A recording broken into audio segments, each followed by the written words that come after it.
So I asked you all recently to submit your questions to me for a Q&A video. So I'm going to be answering 10 of those questions, and I might be saving a really big question for the very end.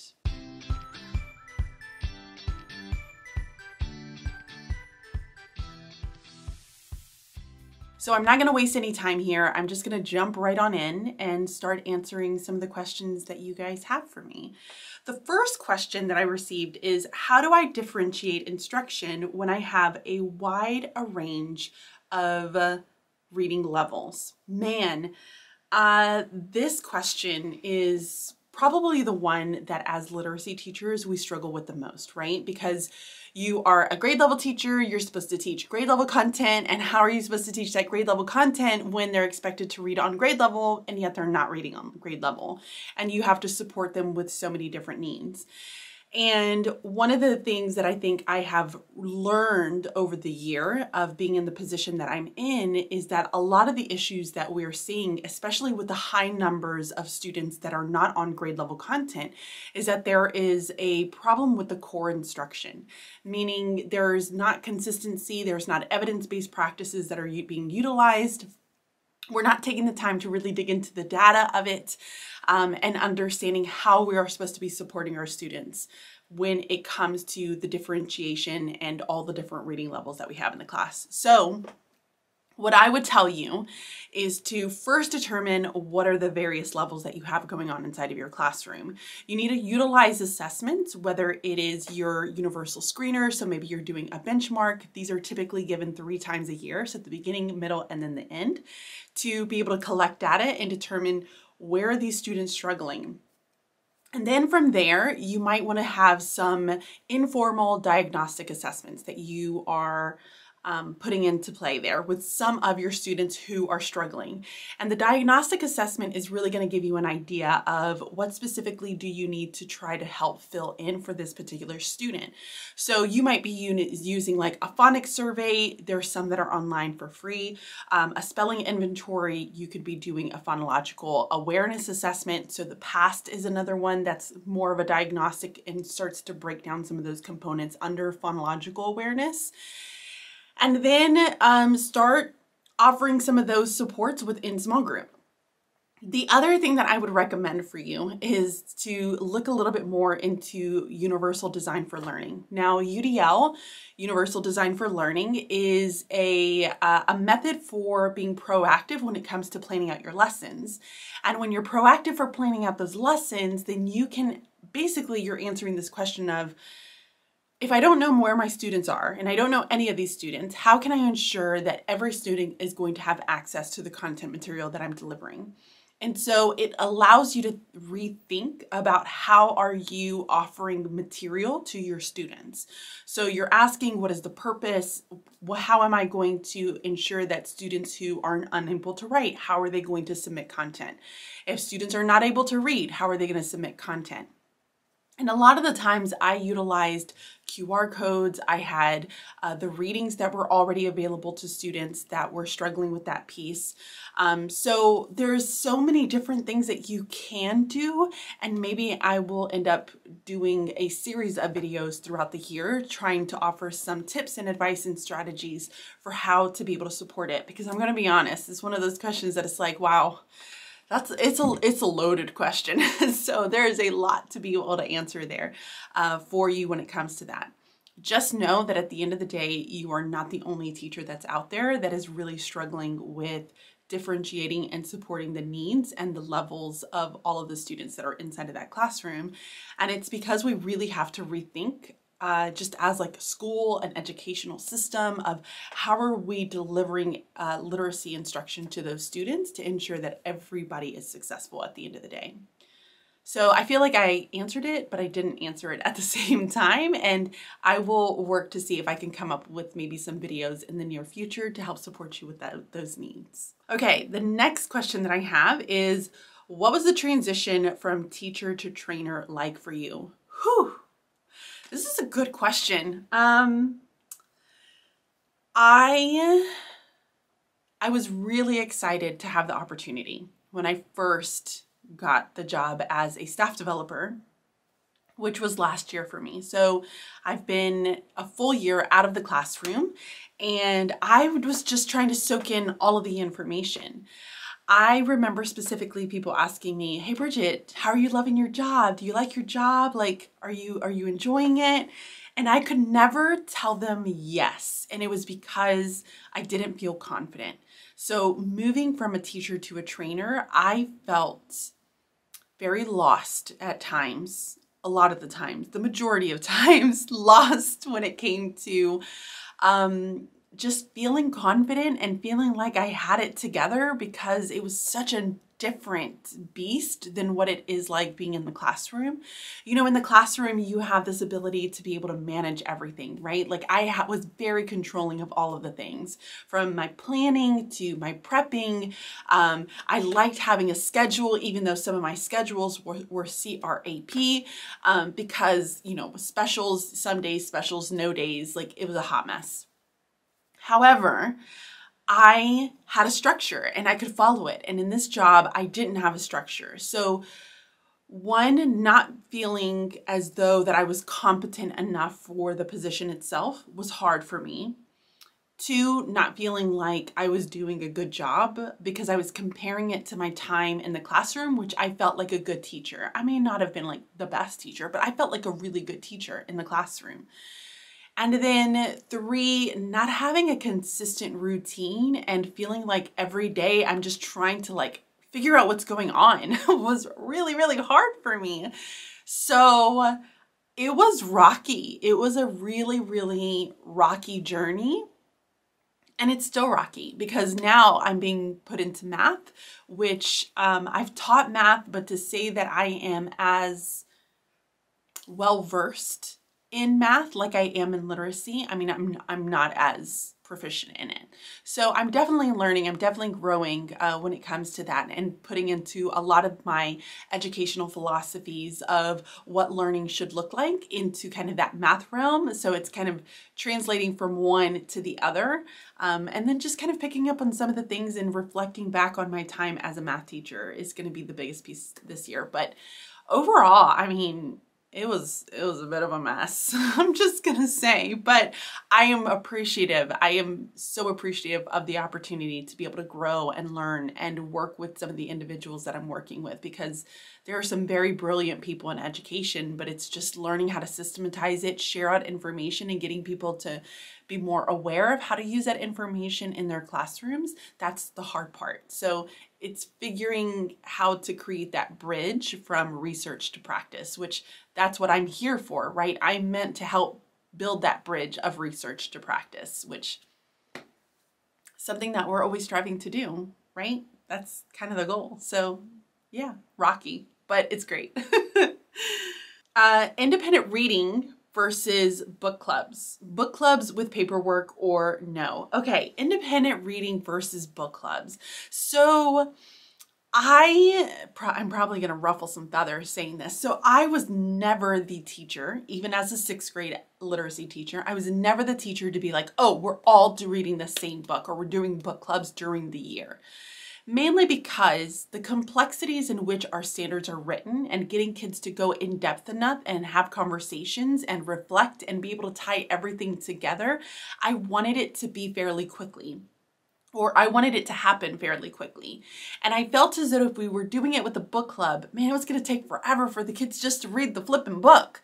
So I kept book clubs towards the end of the school year as like a big cumulative reflection piece of all the standards we were doing into this book club. And that worked really well for my kids. And they actually enjoyed book clubs because it was like something so brand new.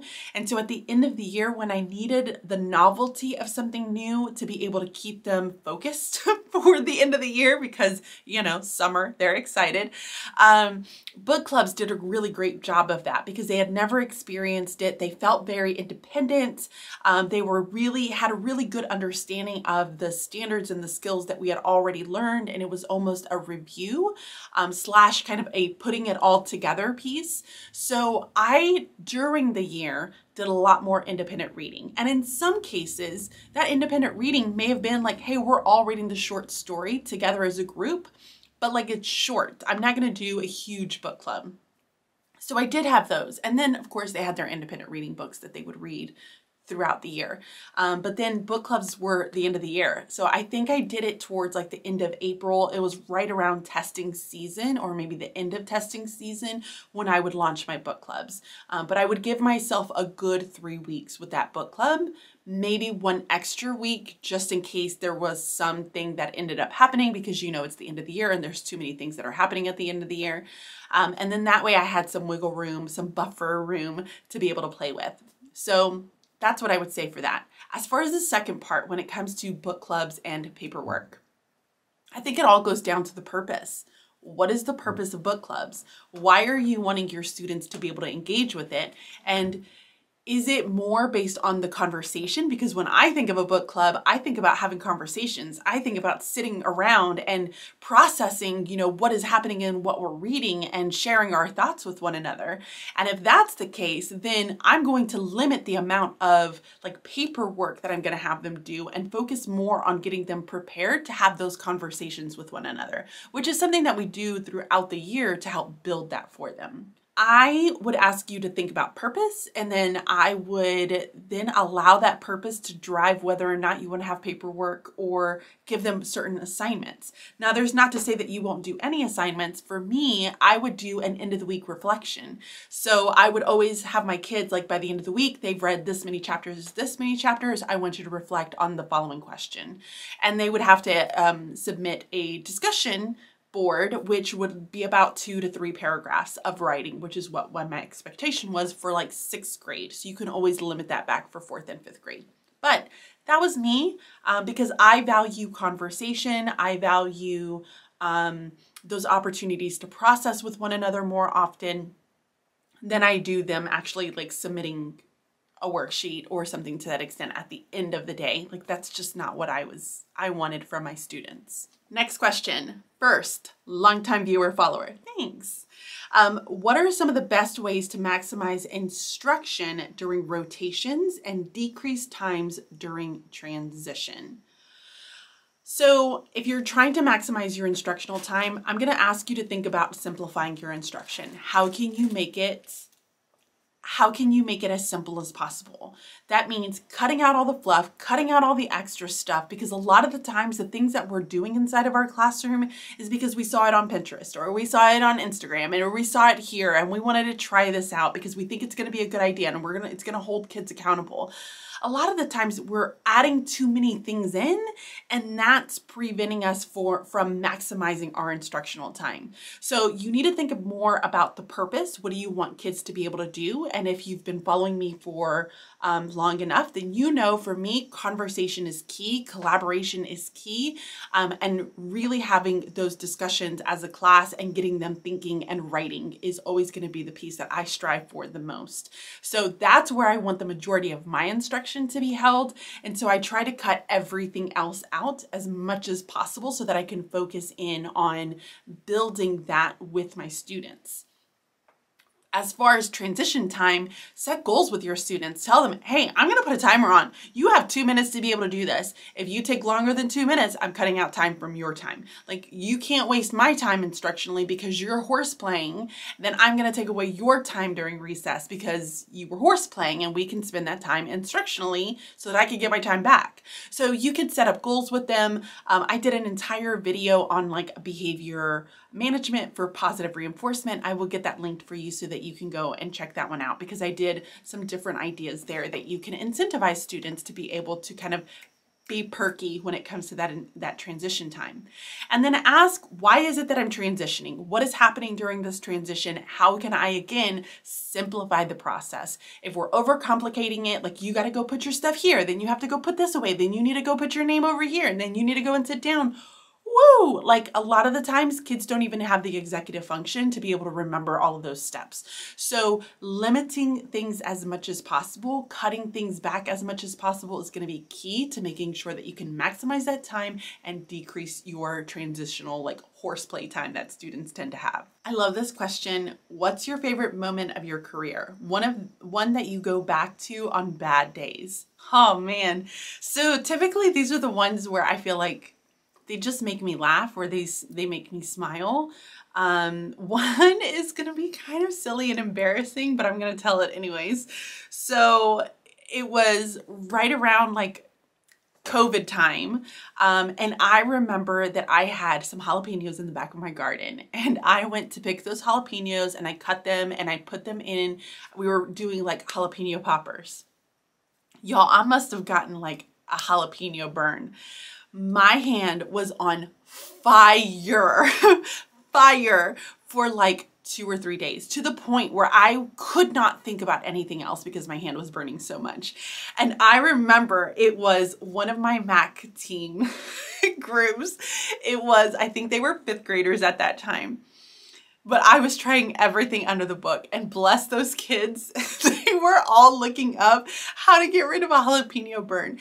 And then my cafeteria staff were bringing me things. I put my hand in milk. I put my hand with mustard. And this was all during class. So it's one of those moments that just like really makes me smile. And I love. Another thing that I always kind of think back to, especially around Halloween time, is that I would tell my kids the day of Halloween that they couldn't come back in my classroom unless they brought me a Reese's peanut butter cup. And they would bring me so many Reese's peanut butter cups. It was like the best thing ever. I wasn't serious, but they all brought me in so many of them, and I just loved them all so much because they knew how much I loved Reese's peanut butter cups. I mean, really, to be like, when thinking about any of it, I feel like my multi-age kids, those are the memories that I hold the dearest, because I had those kids for 3 years.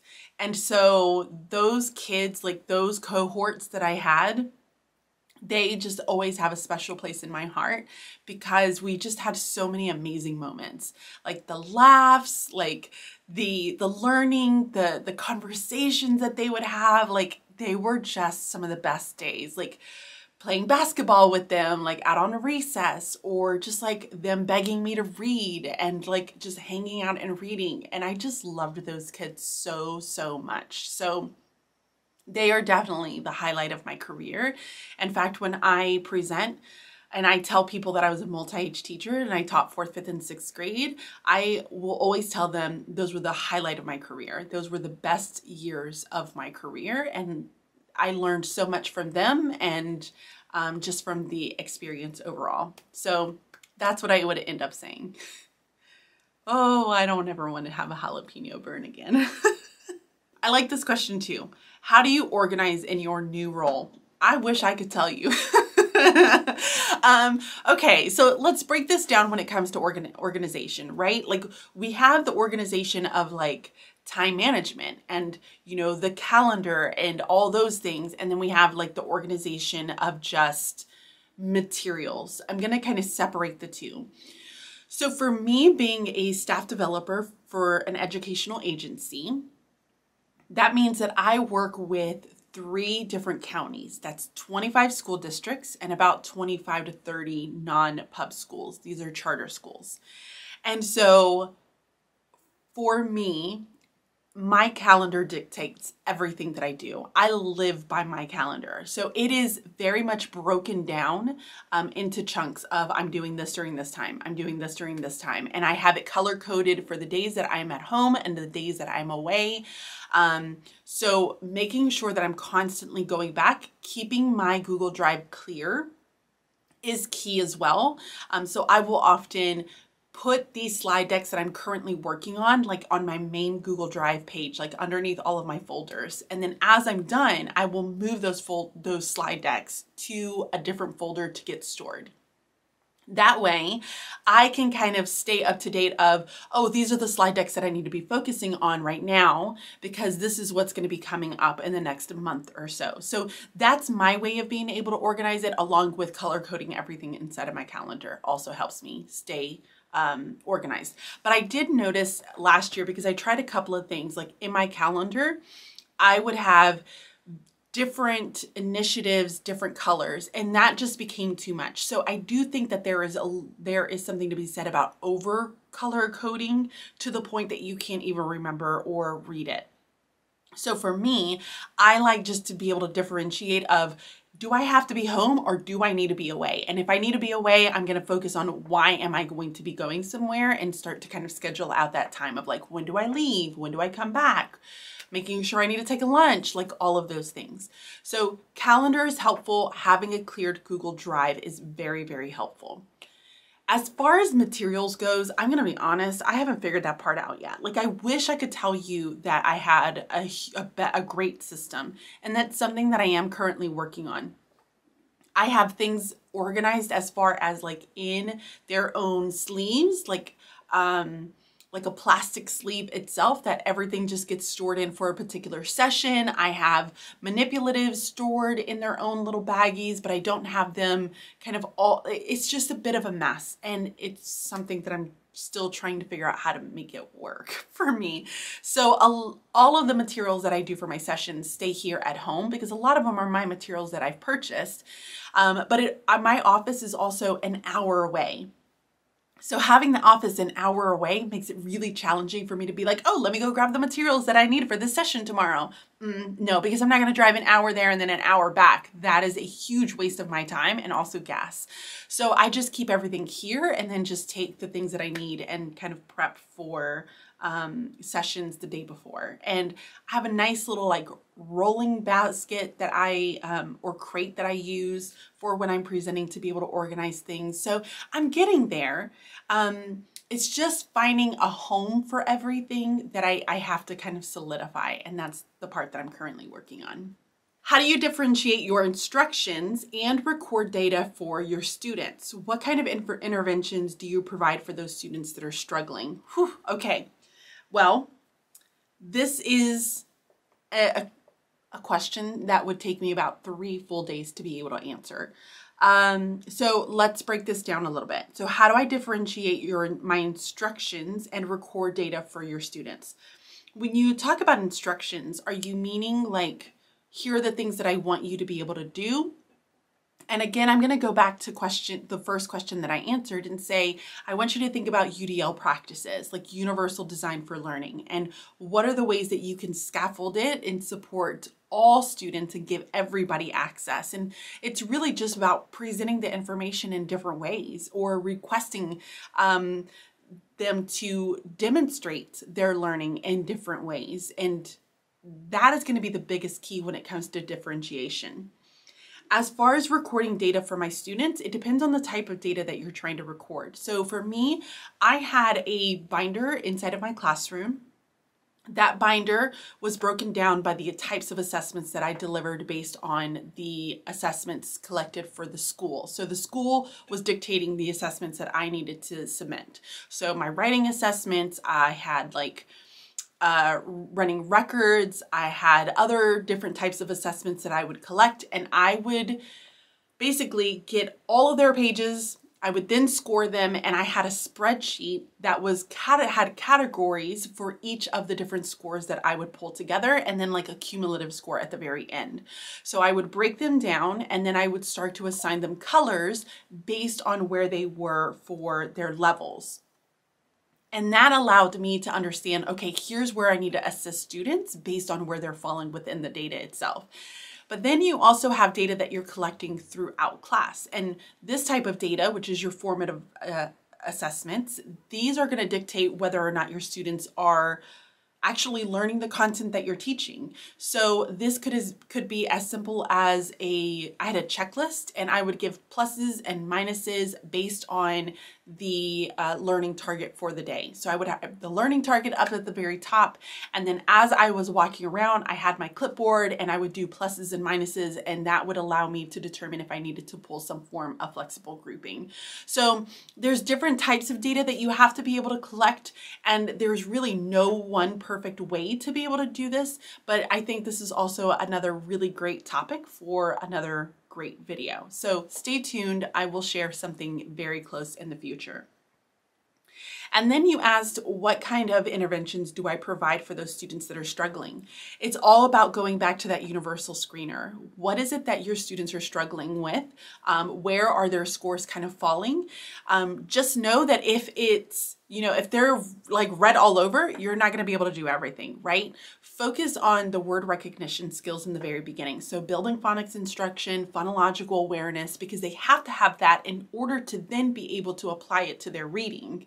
And then if they're still struggling, then you could incorporate maybe some vocabulary or some background knowledge lessons that are incorporated into that, or inferences to help support students with their reading comprehension. So it's almost like you have to follow this like scaffolded continuum of what am I going to support my students with first in order to kind of get to that next step that we need of being able to have that reading comprehension at the end. So it's a loaded question, but I mean, it's one that we could spend, like I said, 3 full days, like having a discussion on. Like each of those could be a full day topic of how could we make this work inside of the classroom. Okay, so this question says, how do you balance work with home life? I'm a mom of a 2-year-old and a primary teacher. I don't know. I don't know.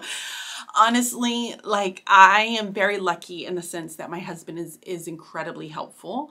As far as balancing, I don't know if I do a great job balancing. There are days where I feel like I'm a better mom. There are days that I feel like I'm a better, staff developer or businesswoman.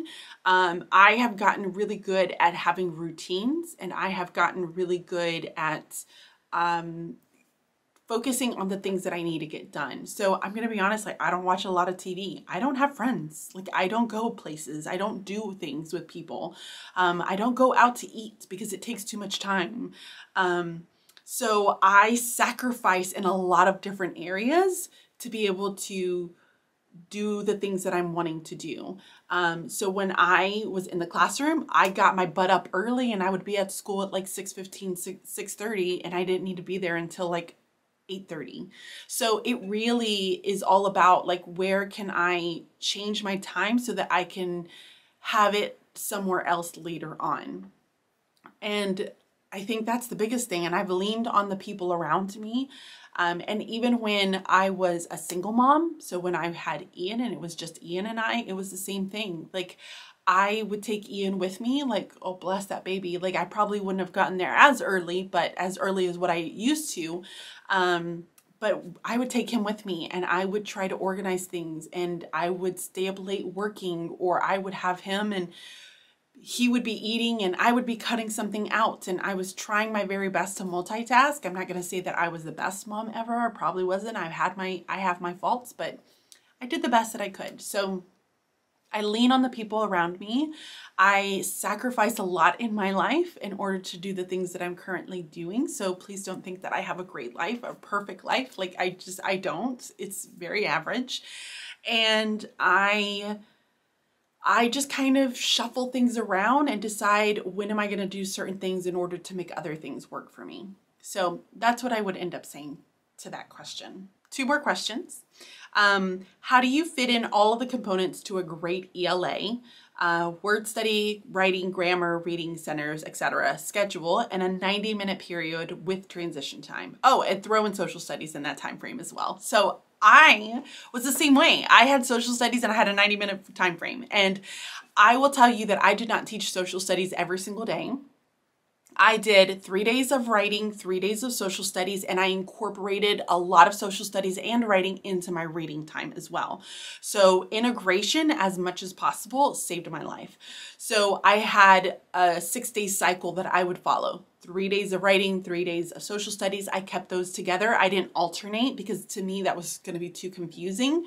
And then integrating those subjects into ELA or to your reading time as much as possible.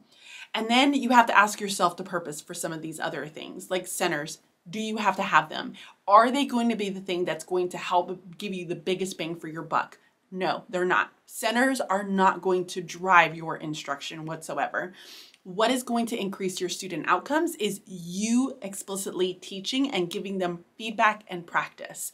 And so if you got to cut out centers, cut out centers. They're not necessary. You can pull small groups. You can give them activities that they can work on. But centers are not going to make your kids automatically, magically know how to do everything. So I would ixnay that. Word study depends on how you're doing word study. If you can integrate it into like a grammar day lesson, or you can integrate it into your warm-ups, maybe you don't need to have it totally explicit time every single day. Or where can you kind of alternate between word study and something else to be able to hit everything? So I have a free resource that I will link for you, and this free resource gives you like schedules and the components to the literacy block, which I wrote a book, Building the Literacy Block, and it kind of goes into the components, how do we build our blocks, how to create foundations in order to do some of the other things like conferences, engaging your students, and building these lessons that students are really going to enjoy within your reading and writing lessons. So that might end up helping you, and just know that social studies is not going to be in that freebie, but you can alternate between writing and social studies, and then again integrate. Very, very important. Okay. All right. So final question, and I feel like I got like 10 of these. Am I going back to the classroom? I did receive multiples of these questions, and I don't know, like, as much as I would like to sit here and say that, yep, I want to go back into the classroom, like, I recognize that I still have so much learning that I want to do.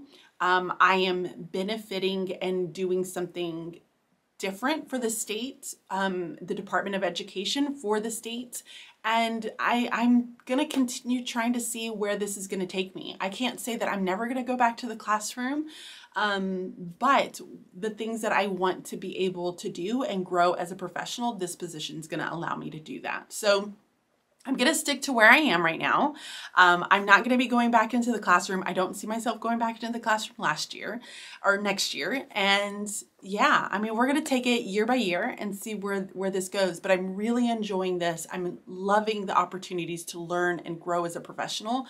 I'm going to be honest, y'all, there are so many things that are out there when it comes to education and understanding education that we as teachers were never told about.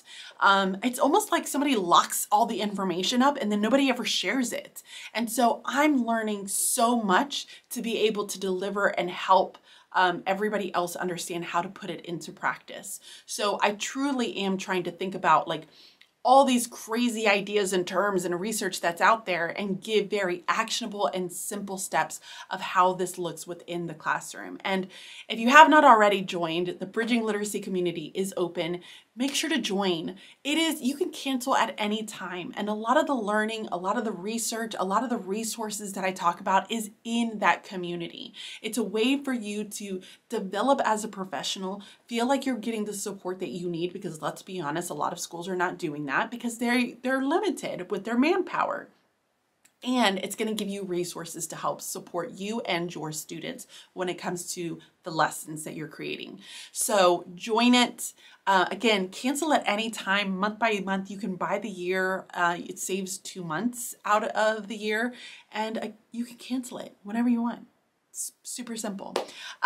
So to answer that question, I mean, right now, no, I'm going to stay where I am because I'm going to continue learning and growing and supporting teachers and working in the school districts and helping as many people as possible. That's my goal. So thank you guys so much for watching this video. It was a very chatty, laid back video where we were just answering some of those questions. If you have more questions, I may end up doing another one pretty soon. So just be leaving those into the comments and I'll see if I can get those answered for you. If you have not already, subscribe to the channel. What are you doing? It's totally free. It doesn't cost you anything. Hit that like button and also that notification bell so you can get notified when I upload a brand new video. Thanks so much for watching, guys. See you next time. Bye.